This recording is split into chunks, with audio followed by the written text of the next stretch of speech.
Every team, every topic, everywhere. This is Believe.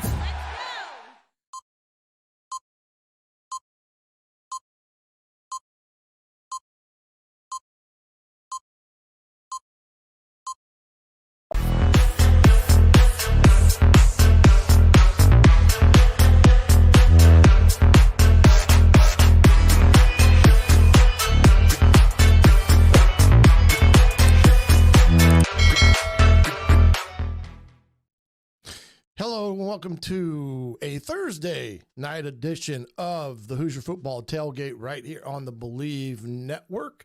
I am the Coach Shannon Griffith. I hope you enjoy this next 45 minutes to an hour show as we preview the Western Illinois Leathernecks led by Joe Davis coming in here 0-1 tomorrow night at Memorial Stadium on the Big Ten Network. I hope that everyone can get to the ball game if possible, but we understand conflicting with Friday night football in the state of Indiana and in Bloomington, all three teams are at home. So I've got one suggestion to the schedule makers as it pertains to Indiana football. Stay away from Friday night evenings with Indiana football. One, it's an attendance issue because of the conflicting aspects of high school football. But secondly, this is a good opportunity for the student body to really show up and show out Friday night prior to having the fun that they normally would on a weekend in Bloomington. Kick it off Friday night in Memorial Stadium and stay for the whole game. And after the game, you can go back to doing your after-game tailgating or whatever that is. But anyway, that's my rant for this evening. But I really do appreciate you being with me here tonight. First of all, I want to thank, again, Bet Online, the world's largest, most trusted betting platform and your number one source for everything football. Bet Online has every stat, every matchup, and even live odds and spreads to bet on during the games. Think you know your stuff. Get in our 200,000 mega contest and pick 5 games against the spread every week for your chance at weekly prizes and a share of that mega contest pot of 200K. I go a long way. When the game is over, head on over to our online casino. Get in on some of the game of blackjack or poker. But if you've had your filled with the card games, you can sit down at one of our 150 different slot machines at the Bet Online Casino. Head to the website today. Get in all the action. Remember, Bet Online, the game starts here. And we thank Bet Online for their generosity with the Hoosier Football Tailgate and all of the Believe Network. It's greatly appreciated of their sponsorship. Last thing for me would be affiliates. Again, Hoosier Football Tailgate has a number of affiliates that are with us this year, and you can get those off my Twitter or X bio feed, Facebook and Instagram bio. You'll have a link tree that will give you all those affiliates that we work with here at Hoosier Football Tailgate. Remember, if you happen to purchase something from one of those affiliates, which we hope you do, we will be compensated with a minimal percentage of that sale, but we'd love for you to get out and visit them online. There's a number of them there, Fans Edge, Fanatics, as well with their Indiana Hoosier apparel shops. They got everything from A to Z. You get a discount with that, and as well as Jackery, the solar generator that does great if you're going to have a tailgate prior to games and you want to run some energy. And don't forget, you got to get those grills and griddles. You've got Louisiana Grill and PitBoss, one of the 2 top grills, smokers, and griddles that you can find. And they even have the compact ones that are not too big to take along with you on anything that you may want to do, whether it's tailgating, vacationing, whatever. You can find all those affiliates on my bio page and Linktree /Hoosier Tailgate. Well, we're done with that. It's a big weekend of college football as we head into week 2 of the season, and Indiana will take on the Western Illinois Leathernecks, who suffered a loss to Northern Illinois last week, and we'll go over that game here in a little bit.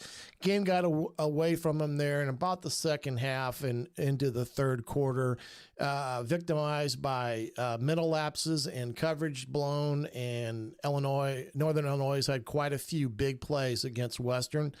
65 new faces there for Joe Davis as he entered Western Illinois last December, about the same time that Coach Signetti arrived here in Bloomington. He flipped his roster with 65 new players from various programs through the portal, as well as JUCO transfers and such things like that. And he's trying to do what Coach Signetti's trying to do here at Indiana, make Western Illinois a prominent figure in the Ohio Valley Conference. They're first in that year. They used to be in the same conference with Indiana State, but Western Illinois has exited that and moved over, I believe it's the Ohio Valley. But Joe Davis will be in town Friday night with these Leathernecks. We're going to have, here in a few minutes, the interview I did with Joe Davis right before fall camp started for him over there in Macomb, Illinois, and he'll have a chance to really talk about everything from A to Z with his football program here in a short bit. Then after that, we will jump right into what I think some of the things to look at for Saturday. We'll go over their statistical analysis against NIU, minimal data there. You can take it for what it's worth, but we'll still go over it. Then we'll jump into Coach Griff's Film Room, sponsored by Quick Cut Software, #1 software for all things video editing for football, whether it's youth, middle school, or high school. Quick Cut can take care of you and other sports as well. Visit them today at quickcut.com and sign up for a demo. But we'll jump into the coach's room here after that to give everything we want to look at as it pertains to these Leathernecks, A to Z. So that is kind of the plan of attack tonight. I know there's a lot of things that are happening simultaneously as we're going here this evening as well, but I do appreciate you taking time out of your day to join me here and getting a little insight on Western Illinois and Coach Davis. I've known Coach Davis for a number of years. I've followed his career. He has been a very successful offensive coordinator wherever he has been. He's a 30-something coach. He's faced Coach Signetti numerous times when he was at University of Albany, and Coach was at Elon and James Madison as well, I believe. But so these two head coaches have similar backgrounds to a certain extent, and they are very familiar with each other. And even though Northern Illinois kind of controlled and took Western out of that ball game, when I watched the video of that game, I was somewhat impressed with what they had on the field. Now, they've got a lot of corrections to get, done before this week 2, but your biggest improvement is from week 1 to week 2.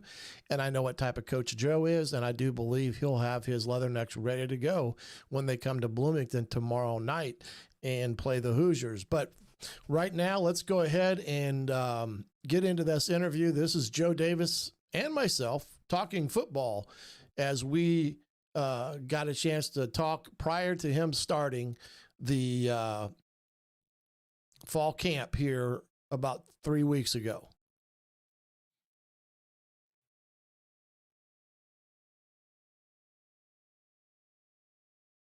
Three, two, one.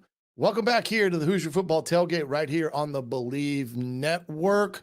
The Hoosiers are getting prepared for their home opener against Florida International, but week 2 of that opening schedule for the Hoosiers features Western Illinois out of the Ohio Valley Conference, a new conference for the Leathernecks. But joining me here on the Hoosier Tailgate is the head football coach at Western Illinois, head coach extraordinaire, I should say, good young man, known him for quite a while, Mr. Joe Davis. Joe, how you doing, buddy? I'm doing great. It's football season. It's the greatest time of year, and I really appreciate you having me on, Shannon.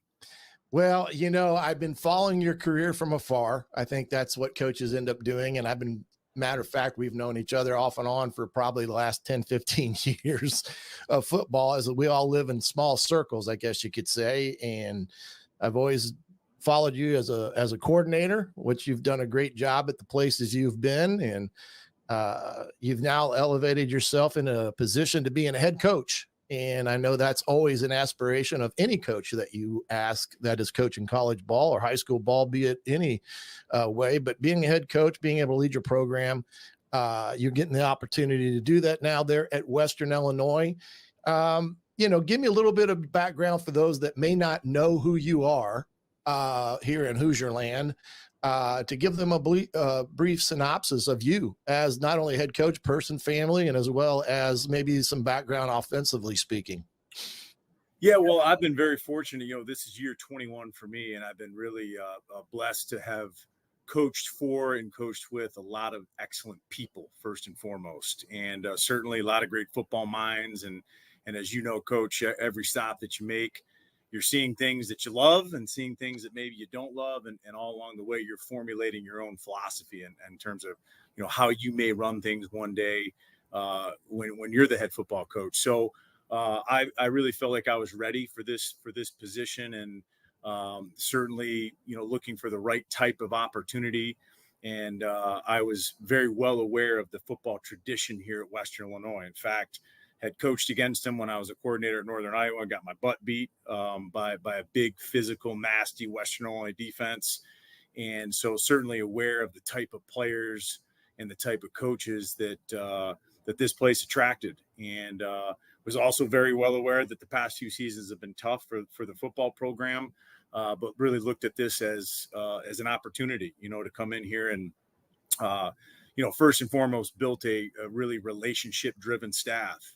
I often tell families and recruits in my office that I was far more interested in coaches that could tell me stories about how they helped a player overcome adversity or a certain special relationship that they had with a student athlete, far more than I was interested in the latest receiver guru or linebacker genius.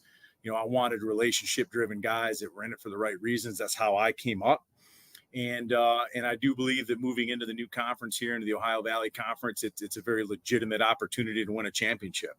And that's something that we can, I think, realistically talk about now. And, we can speak into existence around here in terms of everything that we do. So, those reasons I think really attracted me to this opportunity. I mean, my background, 16 years as a play caller, I've seen things done a lot of different ways. I've had to adapt my offense at times to the skill set that we had, and even more so at times the opponents that we were playing.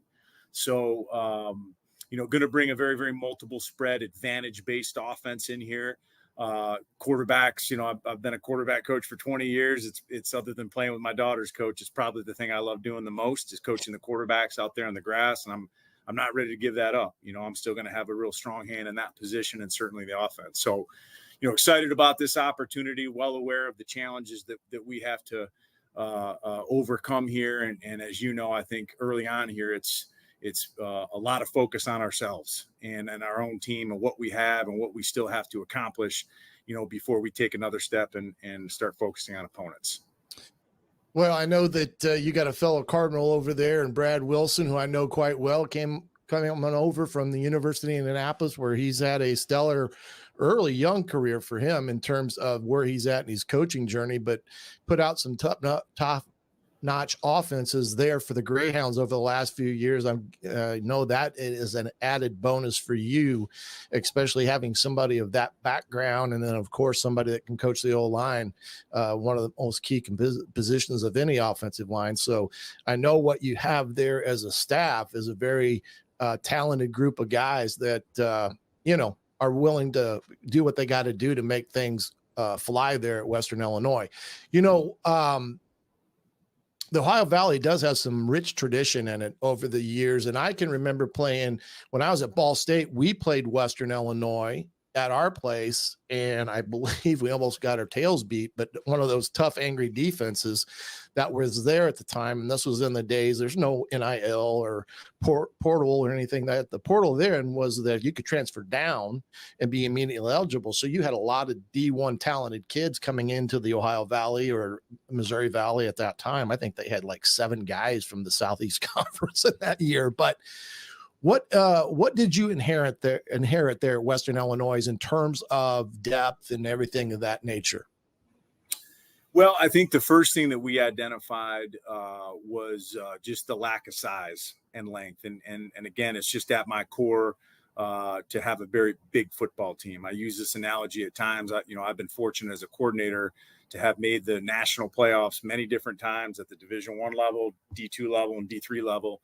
And never have I looked across the field, coach, in pregame warmups and said, wow, those guys are kind of small. Yeah. It's just never the case. No. I mean, you're sitting there in pregame warmups in the first or second round of the playoffs or the quarterfinals, and you're like, golly, I mean, everybody's big and long. And so that was something I identified right off the jump. Just on the offensive and defensive lines, we needed to increase size and in the defensive backfield. And this staff that I brought in here, I mean, really hit the transfer portal hard. And we probably were willing to take some chances on guys that maybe didn't have the production that other schools were looking for, but they had the size and the speed and the length, some of the redeemable qualities that we knew, we had to add to our team to be competitive at this level of football. So I think we've done that.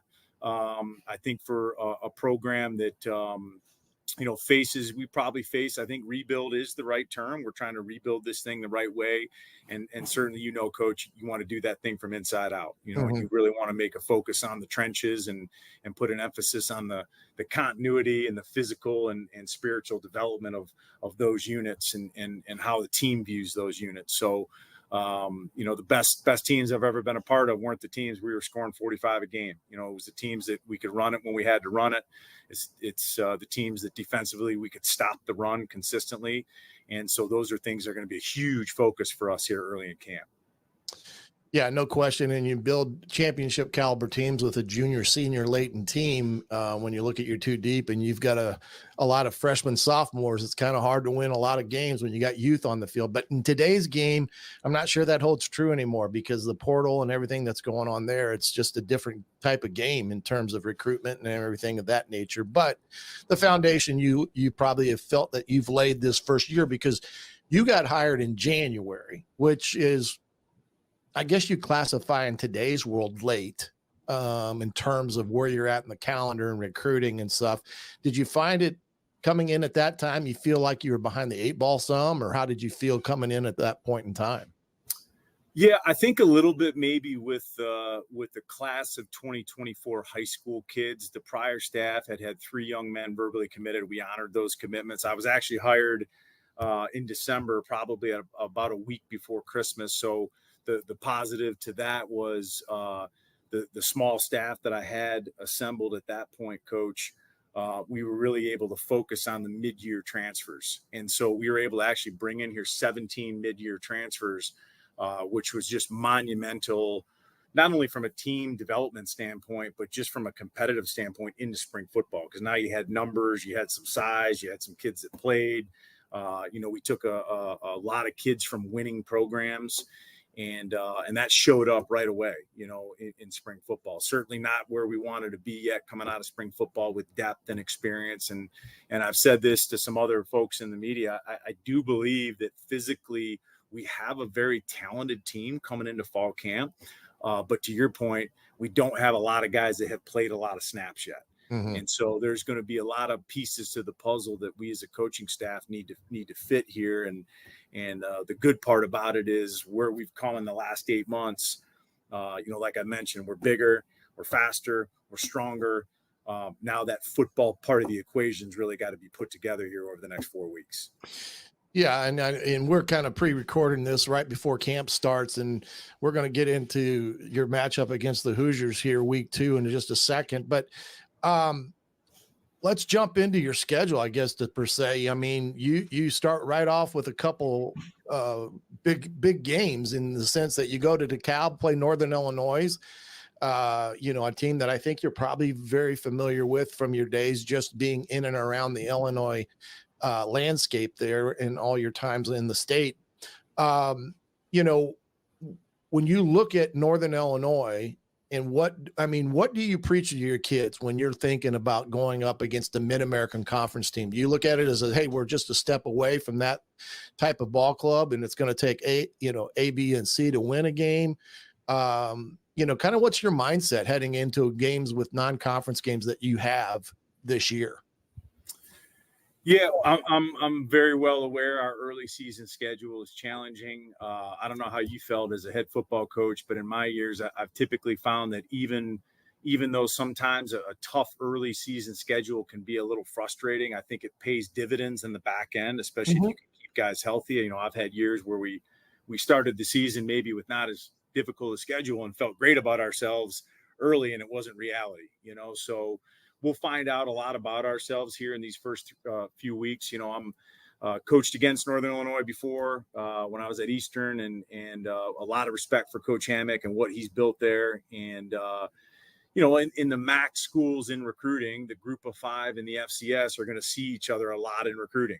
I would say the majority of scholarship kids on our roster, probably had a MAC offer at one point or were in discussions with group of five schools. So, the competition that they present to us certainly is going to be formidable. But I'll tell you what, Coach, we've been talking here a lot about never them, always us. And that opponent, while we respect them, is nameless, it's faceless. We control Western Illinois. We control our ability to create explosive plays and not allow explosive plays. We control our ability to protect the football and to take that football away.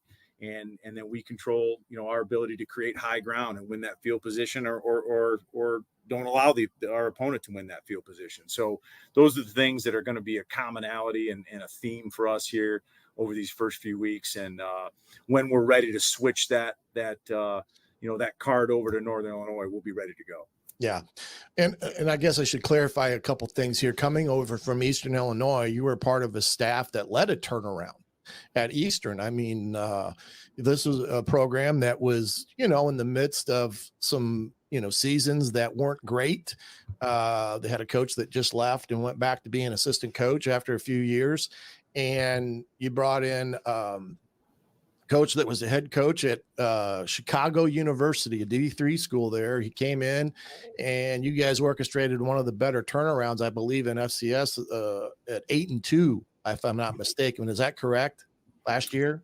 Yeah, that's correct. Yeah, Coach Wilkerson came from Chicago and brought really a positive mental attitude to the program at Eastern. A lot of similarities between Eastern and Western. A lot of tradition and a lot of Midwest recruiting ties. And in our second year, we were able to kind of flip it and get Eastern back into the top 25 and finished 8-3 and kind of just missed the playoffs there. So was really fortunate to be a part of that. Yeah. So you bring some of that mentality here there to Western and where you were when you hit Eastern and where you left. And, that's a pretty impressive turnaround in a short period of time. And we're in that day and age where you don't get 5 years anymore. You got to do it now. And you said you brought in 17 mid-year transfers. Is that what you say? Portal type of guys? Yeah, that's correct. With the transfers and walk-ons, when we report camp here tomorrow, we'll have 65 new players, on this team. So we've done a pretty significant roster upheaval.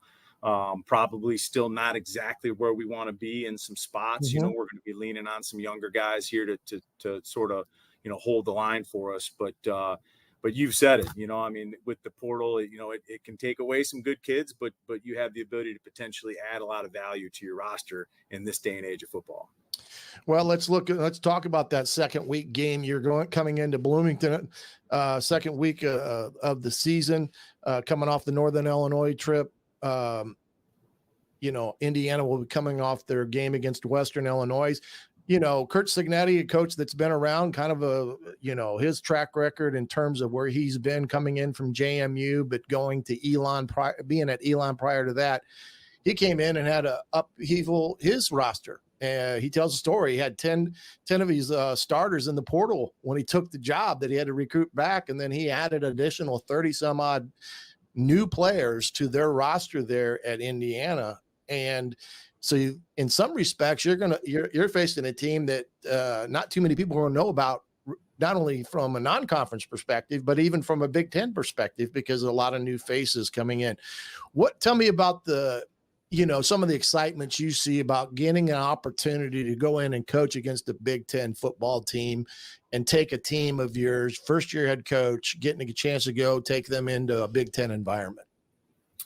Yeah, I think, in FCS football, that is very much a reality, as it has been for many years. You're always going to have one or two play up games, so to speak. And, when I was hired, I said, if we, are going to play these games, I certainly would like them to be regional. I think it makes a lot of sense to go play at Indiana. We have Iowa on our schedule. We have Wisconsin on our schedule. Next fall, we'll play Illinois and Northwestern. So that regional Big Ten component of it, I think, matters in recruiting for us. But we'll approach that Indiana game when the time is right, just as if we would approach any other game. We're going to go in there and put our best foot forward. We'll have an excellent plan for those guys. Certainly have a lot of respect for Coach Cignetti, and him and I have actually, this will be about the third time that we've sort of run circles. We coached against each other in the PSAC when he was back in Indiana, PA. We were both in the CAA when he was at Elon and JMU, and I was at UAlbany. And there's multiple guys on his staff that I would consider friends just from years in the coaching circle. So they'll have a very well coached team. They'll have a very disciplined team, and we'll have our hands full, but they'll get everything that they're going to get, from the Leathernecks on that Friday night.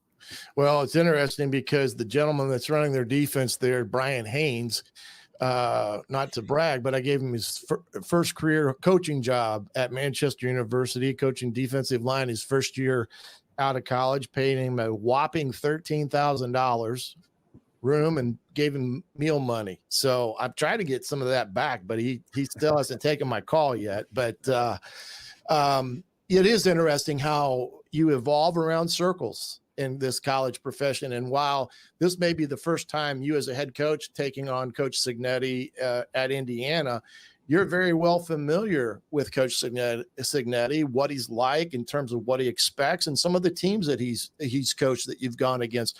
What is your viewpoint from what you think you'll expect from a Coach Cignetti team? Yeah, I mean, he's a veteran head coach. He's had a lot of success everywhere he's been. I certainly would expect his operation to be very organized, very disciplined. Usually great coaches have an emphasis on the fundamentals of football. You see it on tape, teams that tackle real well, teams that block well, teams that understand how to throw and catch, and I wish sometimes there was, you could make that more elaborate, but football is what it is. And the teams that can consistently do those things throughout the course of the season absolutely have a chance to be competitive, and it'll be no different for us. Well, he said something. Well, that was Joe Davis and I having a conversation about the Leathernecks trip into Bloomington tomorrow evening. And it should be a fun-filled night for Indiana and Western Illinois, as you can get a sense of Joe Davis. I thought it was important to talk about, his perspective as a FCS level institution, why they play the big boys. It's an unwritten rule. You're going to have play up games for, dollars and cents and everything, but that doesn't mean that they're just going to come in here and lay over, and he'll have a Western Illinois team well prepared to take on the Hoosiers. And he even talked a little bit about his familiarity with Coach Cignetti and, him kind of following him around from Division II up through the time that he was at Elon and James Madison. And of course, now that both of them are getting ready to tee it up on Friday night, but he'll have them ready to go. Let's talk a little bit here of the task at hand with FIU, Northern Illinois and Indiana. As you can see, the statistical data from their game against NIU was, pretty lopsided when you think about it. NIU had over 300 yards of rushing against Western, and they had Yes, 300 yards rushing against them. I'm sorry about that. Averaging about 6.6 yards a carry, where Western Illinois only averaged 3.2, 94 on the day. They threw for over 200 yards, though. They did have some success throwing the football. Nathan Lamb, their starting quarterback, is a very talented kid, but you can see that NIU even bested that with over 300 yards. So they had a glorious day in terms of offense. 70 plays, over 700 yards. The quarterback was 23 of 29, no interceptions. Lamb was 17 of 29, of course, no interceptions. But they only had about 290 some odd yards on the day. Northern Illinois, 7 of 8 on third down conversions. Western Illinois, 3 of 12. And there's a big part of the ball game there. NIU did a great job of having a lot of efficiency on first and second downs, and on a third down situation, it was set up for them to get the first down, flip the script. Western Illinois lined up too many times, third and long, and 7+, in that regard. So a lot of chunk plays, a lot of, things for NIU that came about from busted assignments and things of that nature. That's something that they'll have to clean up prior to coming in here tomorrow night. Let's see here. Here's the 2-deep roster for Northern Illinois. Now, we don't necessarily will get any of the potential injuries either side of the coin up until about 2 hours before kickoff on Friday night, which, boy, I wish they'd change it. I think that injury report ought to come out on Thursday. That's just me. Should come out on Thursday. But then again, I'm not making the rules. Up front, pretty good sized guys, 6'4", 6'5". And these are the guys that maybe had MAC offers, maybe were at a MAC school or even a Big Ten school and transferred in. You got some guys that came from junior college ranks. Nate Lamb, the quarterback, 6'3", 230 pounds. He's a pretty big kid, good arm. Northern Illinois was able to get pressure on him pretty much with just a 4-man rush. So up front, they're suspect in the passing game as it pertains to protection, especially when you have to do a bigger drop back and you got to hold the ball a little bit. Northern Illinois got pretty good 4-man rush, and but in the run game, in the early parts of the game on Saturday, up front, they did a pretty decent job running the ball for the better part of the first half. It didn't amount to what Northern Illinois was doing, but objectively looking, they've got the capability to run the football, and Lamb is a capable quarterback to throw it around. Defense is where they had their issues. Now, for a team that is pretty older when you look at their defense, you got juniors and seniors dotting the first and second deep, with very few freshmen even in backup positions. So that's an experienced defense learning a new system under a new D coordinator. But they got some big boys up front. Taylor's a good low, 6'4", 230 on the end. They play the 4-2-5 defense, similar to what Coach Allen ran here when he was the head coach. Their linebackers, Grandel, Jones, Willie Jones, which is their whip. And exactly what Indiana called it, their whip position. He's a good football player, moves around pretty good. They're suspect in their secondary. They had a lot of what I call just plain blown coverages against Northern Illinois, and that is something that this club's got to clean up as it pertains to getting better each and every week. But I look for Indiana to be able to pretty much control the football, do what they want to do based upon running the game, running the ball, and doing the things necessary to have good control of this ball game on Friday evening. Now, the keys to win for me, when I look at a game like this, and as from my head coach, when you know that your personnel is superior to their personnel, one of the things that I think goes hand in hand with having a commanding performance is that you give that opponent no hope. You start putting the nails in their coffin from the time the kickoff kicks, because when you give a team like Western Illinois hope, then you're in for a dogfight. That's what happened in Indiana last year against Akron. They gave them hope, and Akron was able to do things that nobody thought they were going to be able to do against that defense. But Indiana gave them hope, which led to them being in a dogfight in a double overtime type of ball game. So no hope. That means from the word go, they control the game, offense, defense, special teams from A to Z, and start putting the nails in the coffin of the Leathernecks as each score goes on the board. Money downs, again, those are the third downs that we always talk about. What is a successful money down for an Indiana offense? Well, they were pretty successful last week, almost in that 50% range. I think they were like 42% maybe. But again, if Indiana's offense can have success on third downs, that means they're being very efficient on first and second, that their third downs are third and medium, third and short, or they're getting a lot of first downs either on first or second down, which can also skew the statistics in some respects. Defensively, they did that last week with a very commanding performance on third downs. A lot of third and longs. I don't think they gave up many third and longs, maybe one, especially on that one drive that FIU had.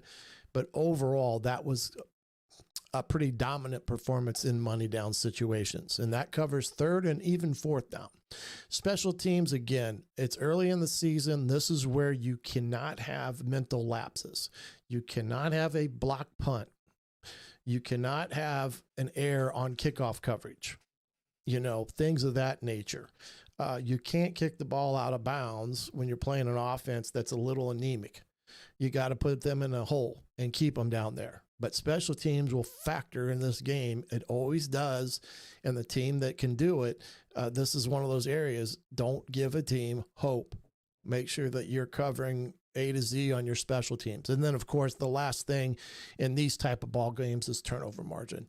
If you go out there as an offense and you're putting the ball on the turf, whether you're throwing it to them or fumbling the ball, and you're giving them one more opportunity than you would have had, it can spell disaster for you on a night where you just have no ability to hold on to the football, and the defense doesn't have any ability to take it away. So on a night like this, you're looking for the defense to have a great night in takeaways and the offense to have great nights with ball security in that. So if they can get a couple turnovers, that'll be great. They had one last week. And the biggest thing is getting those turnovers to convert into points, be it field goals, be it touchdowns, or 6 points the defense takes back. So those are some of the big areas that I think the Hoosiers really have to be on point with on Friday night to come out with a big win. They definitely can have a situation where they're going to have a chance to put a lot of points on the board against these guys. But in these type of games, you know, it's just about not giving them hope. If you give them hope, it's a dogfight. When I was at Ball State, we went to Minneapolis to take on Minnesota, who I believe that year was picked to be about third in the Big Ten. Had a really good football team, but we went up there and played our tails off, and they kept giving us hope, and we ultimately got beat on a last-second touchdown pass by Minnesota. They eked out a victory, but they gave us hope all night long, and that's the type of teams that you don't want to be playing when you're playing a team that's playing a play-up game. Let's see if we can take a look here at some of their games footage. Let's see if I can get it picked up in the coach's room here real quick. and we can start picking this up.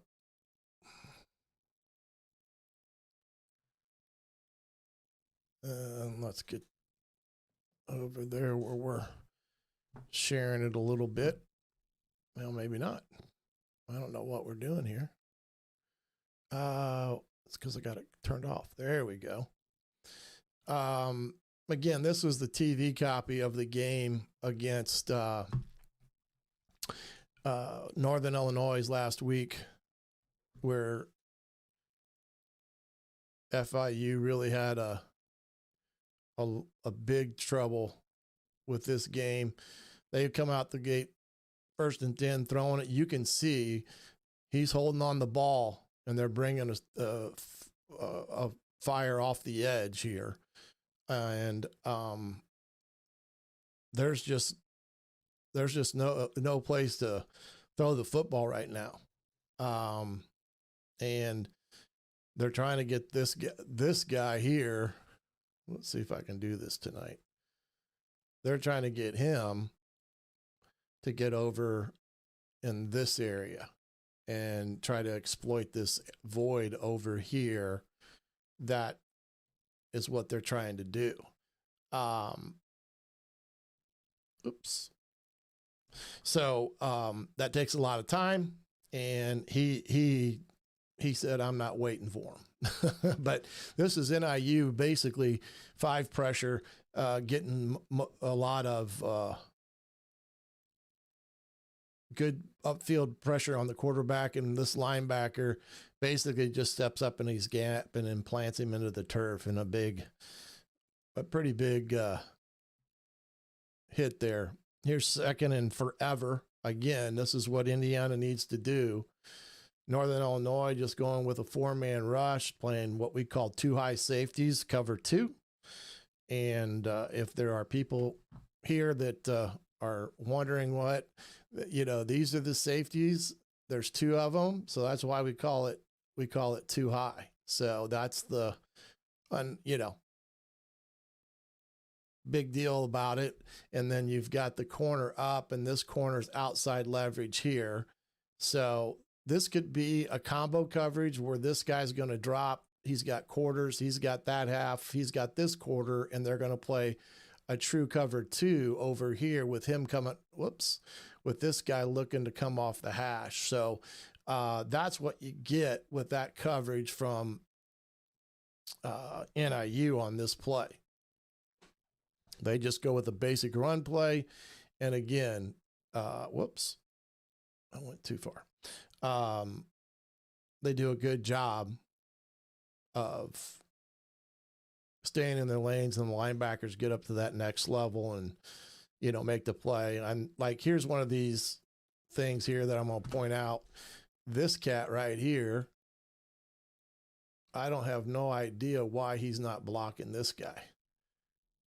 But he goes up to the next level, and this guy's just unblocked. So those are the type of things that I'm talking you got to get cleaned up in a game situation. And I apologize, the coach and me starting to run them remote too much. Big 3rd down here now. NIU is going to rush 4 and just play coverage here. But here's the thing that NIU did. This guy's wide open on these verts. I mean, he's wide open, and he needs to throw it about here is when he should have thrown that. And the problem is that this is a good route by the receiver. He stems him out and rips him to the inside. He's got to, he should be stepping up, throwing it. I mean, that's a big play they missed. So, but he takes off and run it, gets good field position so they can punt the ball. But, he just like I'm sure Sudfeld messed some plays up. Quarterbacks are can do those things where they messed up. This is a great scheme that NIU came out with, and I'm not sure why this video is so dark, but they're essentially in 2 tight ends and a wing. So basically, I call it 3 tight ends. So this would be what we used to call Whopper personnel. and that's 2 backs in the backfield and 3 tight ends. And they do a good job of running this scheme down here into the boundary. You'll see here in a second where they do a great job of just sealing things and kicking out. This is a thing of beauty. Now, the tight end had a hard time getting to that 7 technique, which is a hard block there. I wouldn't do this. I would have made a combination call with the tackle there and changed it up, but it worked out. But the guard and the backside tackle that are supposed to be leading around kind of get picked off. The guard gets around, and then this is the play. This is the block that springs the guy inside there. But they get a big run on first down the field, and you know how that is. First play of the game. Look out. They come back with a little bit different personnel this time. I would probably call this more like jumbo personnel. 2 tights and a running back, what we would call 12 personnel. And they're running, again, a good scheme here, because this guy right here, I believe it's him, he's going to run a corner route. This guy's going to be out in the flat. So they're going to really stretch this guy and make this guy try to make the play over the top. But let's watch it and see here. Well, I had the wrong guy running the corner. So what they did is they blocked the other guy. So this guy's going to run a corner route here. I'm going to get this guy coming cross back it and getting into the flat. And then this guy's going to run a deep drag over the top. So this is a good play action type of pass that they ran. And man, they had everything they wanted there. The quarterback could have ran it and gave it to him. NIU just kind of overplayed the zone play, and the backers got themselves too wrapped up in the backfield, and they throw a wide open touchdown.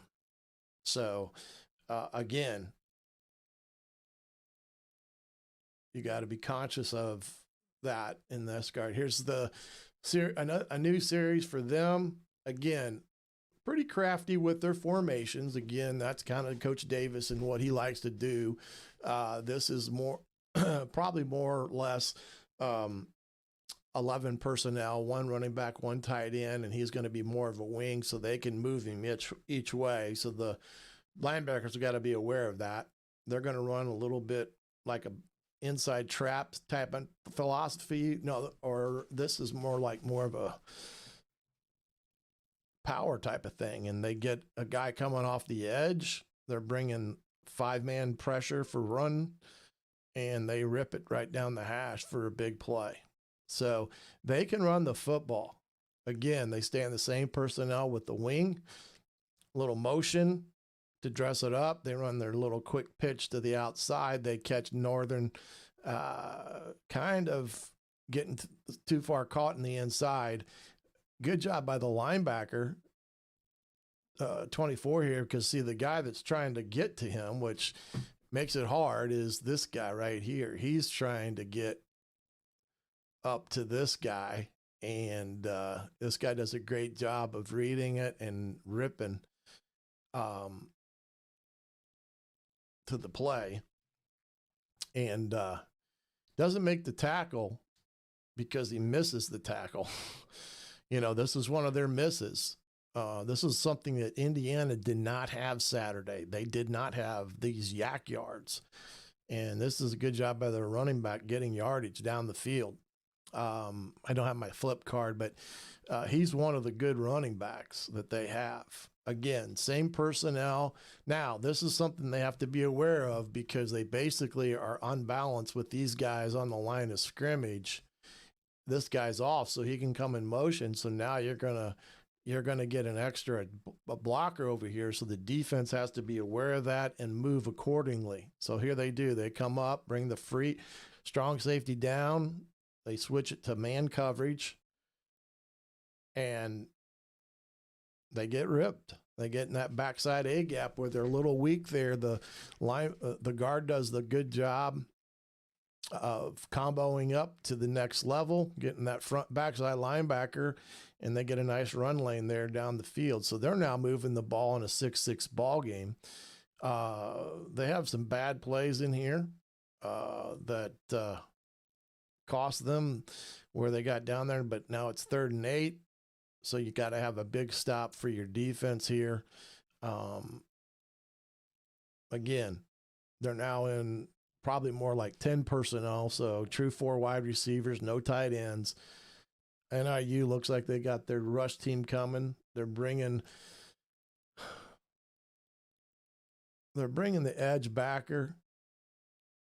So it's only really going to be a 5-man pressure. Again, quarterback's going one-sided here. They're trying to run some type of over-under scheme with the outside guy running a comeback. But see if this drag guy gets through, he's going to be wide open, but he doesn't get there. So good defense there on a money down, 3rd and 8. And they essentially hold him here because I do believe they go for it on 4th down and don't get it. So, again, it was a good day for Northern Illinois. Here's a good, again, them jumping in a pass formation, 12 personnel, 2 tight ends, 2 wide receivers, 1 running back, and they're going to run play action pass, flat curl. So you're going to get a vertical by 2, the tight end's 3 into the flat, and then the outside guy is going to just find his way into the open void. This is a great job by him.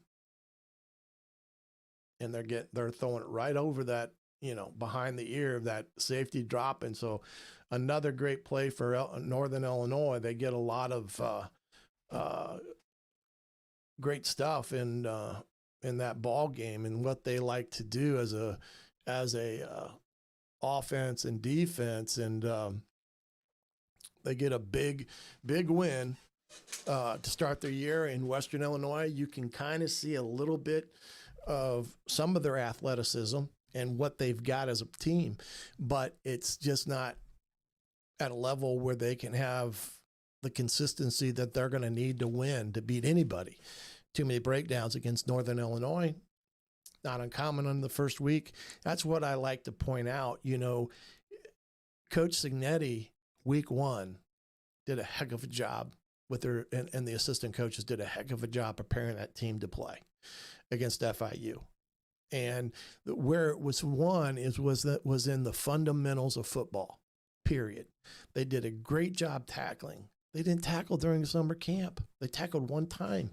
And you didn't hear him come out and say, well, we gave up 60 yards of first contact yards as a defense. Not good. That means there was a lot of breaking tackles. I don't know. I doubt FIU had 5 yards of what we call yards after contact. But they did so well in that game with a new staff, new players, really gelled well. Offense, 200-plus yards rushing. That's a phenomenal day. And then even with what Short did in throwing the football, he protected it, didn't turn it over, made good decisions. Did he miss some guys? Yep. But quarterbacks are going to miss guys. Was there any communication problems on Saturday? I didn't see any. So they didn't have that issue. So you can just see the difference between teams being able to execute at a high level versus teams that, man, they really could, but they're just making too many mistakes. It's the theory of a chain, and one link that gets weak, it's an issue, and all of a sudden you can't make it work as well as a unit, and they all fail. But I do think this is a game Indiana should have in hand. I do think they should be able to win in pretty big fashion. It's going to take a monumental effort on all parts to get that done. But I do think that if they start from the first snap of the ball game, putting the nails in the coffin of Western Illinois, then they're going to have this game well under control and ready to get a big W on Friday night. But it's going to be a really nice night when you think about it, because the temperature, even though it's a hot one today down in Bloomington near 90, It's going to be, I believe, in the low 80s, high 70s tomorrow. But by game time tomorrow night, it's going to be a little chilly. It's going to be in the low 60s because I think the low of the night is expected to be 55. So it's going to be a great night in Bloomington, a great night to do a tailgating and having fun prior to the ball game. Students, let's go. Show up, show out. Friday night, no classes the next day, and it can get you kicked off for the weekend. And leave the tailgate area until after the game. No leaving at halftime to go back to the student tailgate and continue your party. You can party right there in the stadium and cheer on these boys again against Western Illinois. And hopefully everything comes out. We get a big W, and we're talking about it on Monday in our wrap-up show of this game against Western Illinois. I do appreciate you joining me here this evening. Thanks again to Bet Online and everything that they do to make this all possible. Also, remember, check out the website, HoosierTailgate.com, HoosierTailgate.com. All the different episodes, whether it's video episodes or audio episodes, are there for you to link into. Remember, if you go on to any of the podcast platforms, Spotify, Apple Podcast, if you could leave a comment, a ranking, things of that nature, it really helps out as well. And subscribe to our YouTube channel. There you can get all the stuff, including shorts, of different segments that we do here at Hoosier Tailgate. But if you can subscribe to the channel and hit the notification bell, it will let you know when things drop. But for that, I believe that's all we need to say about that. Thanks to the affiliates that allowed us to be a part of their programs. And let's get the Hoosiers over the top to go 2-0 before they head out to Pasadena to take on the UCLA Bruins, who are off this week and got a bye. So this is a big game for Indiana, and don't worry about UCLA until we get beyond the Leathernecks here Friday night kickoff in Memorial Stadium. Well, again, like I said, thanks for joining us tonight. I hope you enjoyed the show and got a little information on Western Illinois' Coach Davis, as well as his football team from the X and O standpoint. But for now, I'm the coach, Shannon Griffith, and you've been watching Hoosier Football Tailgate right here on Believe.